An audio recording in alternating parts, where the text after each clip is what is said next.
Oui, bonjour, je suis Anne-Elena, bienvenue sur europatelevision.com.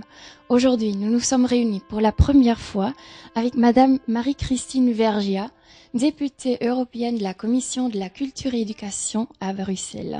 Ma première question est sur votre vision personnelle sur l'Europe en tant que députée européenne. Quelle est votre vision, s'il vous plaît? D'abord, je suis une Européenne convaincue et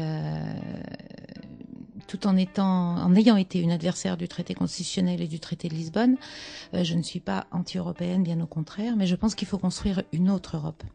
L'Europe qu'on nous construit actuellement est une Europe qui est d'abord une Europe économique. On construit d'abord un espace économique dans lequel les marchandises circulent librement, les capitaux également. Et c'est une Europe aussi qui se replie sur elle-même, qui ferme ses frontières. Moi, j'ai une vision exactement contraire. Je pense que l'Union européenne est la première puissance économique mondiale et elle devrait utiliser ses moyens, et pas seulement ses moyens économiques, parce que je pense qu'en Europe, nous pouvons avoir une vision d'une Europe sociale, culturelle, qui puisse utiliser tous ses atouts pour transmettre une autre vision du monde et qui puisse construire un espace porté des valeurs qui soient des valeurs de paix, de solidarité, de justice sociale.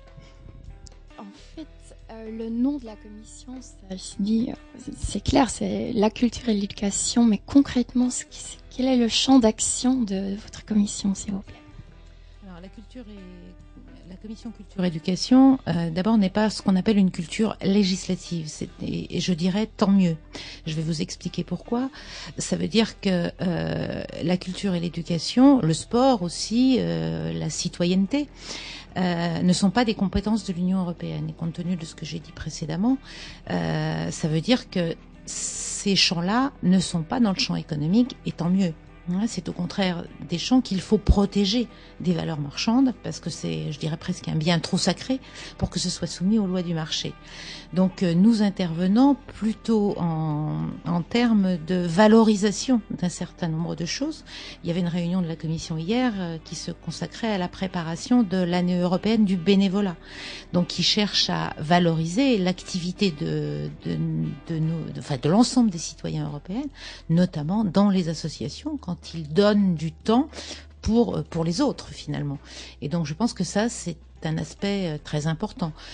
C'est aussi la commission culture éducation qui favorise les échanges entre les pays européens, qui, par exemple, le programme d'échange entre les étudiants, j'ai perdu son nom, mais non, c'est pas qui favorise les échanges entre les citoyens européens, les programmes scolaires, l'harmonisation des programmes scolaires, l'harmonisation des diplômes en Europe pour faciliter la circulation et l'installation des Européens partout où ils ont envie de vivre.